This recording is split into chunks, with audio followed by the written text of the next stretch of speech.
Our political series continues today with United States Congressman for Pennsylvania's 8th District, Matt Cartwright. I spoke with him about a number of topics, and the discussion started off with President Joe Biden's executive orders addressing the pandemic. Here's today's news feature.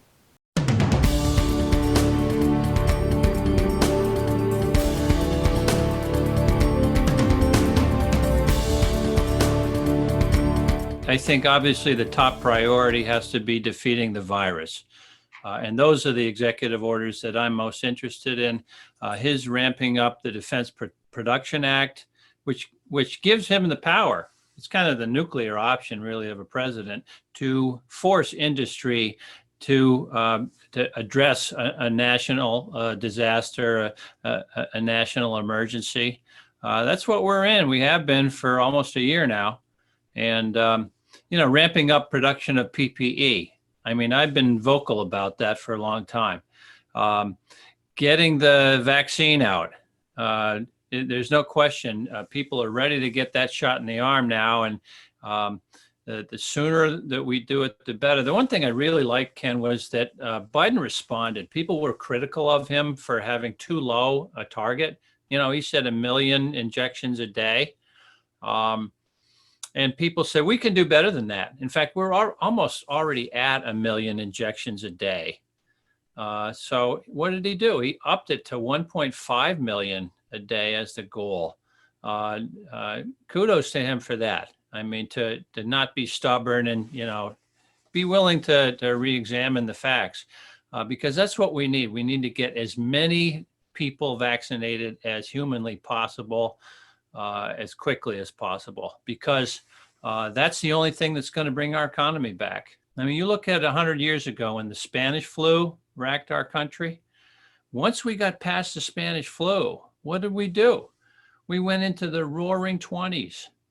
I mean, I think we're looking at another decade of roaring 20s coming up. So I couldn't be more optimistic, and we need to do everything we can do to support this effort to speed up the vaccine. And I'm happy to say AstraZeneca and Johnson & Johnson appear to be ready to go online with theirs.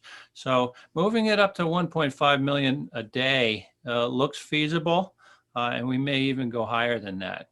You're the chair of the Commerce, Justice, Science, Appropriations Subcommittee now. What does that mean for you, the responsibilities, and also what does it mean for the people you represent?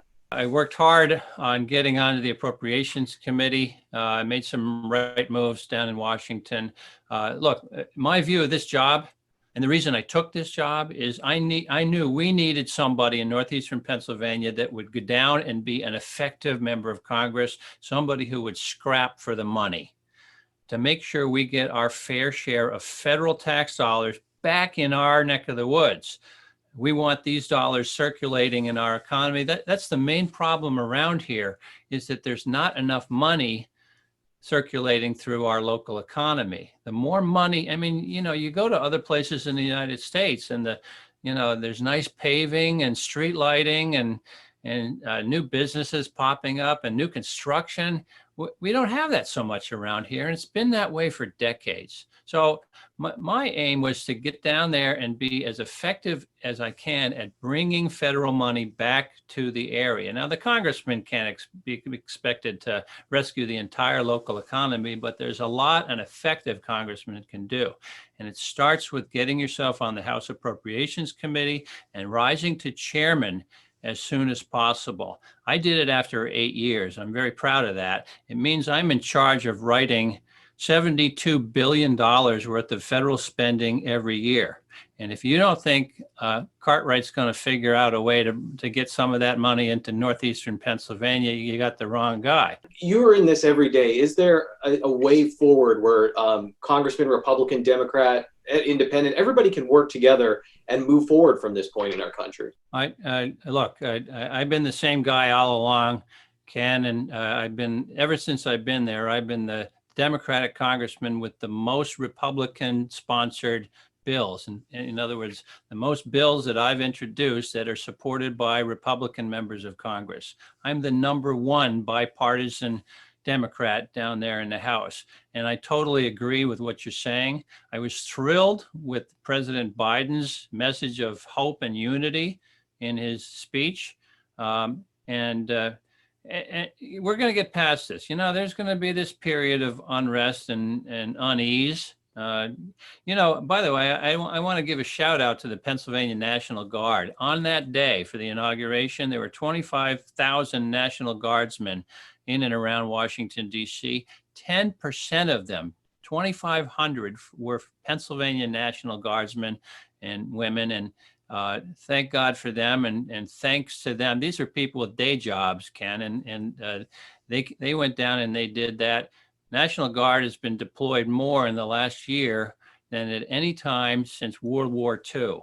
So these are people that have made real sacrifices, families that have really had to sacrifice, and I want them to know that we appreciate it. Today's news feature is brought to you by The Cheese Store and more. Head to their Facebook page to check out their specials for Super Bowl Sunday.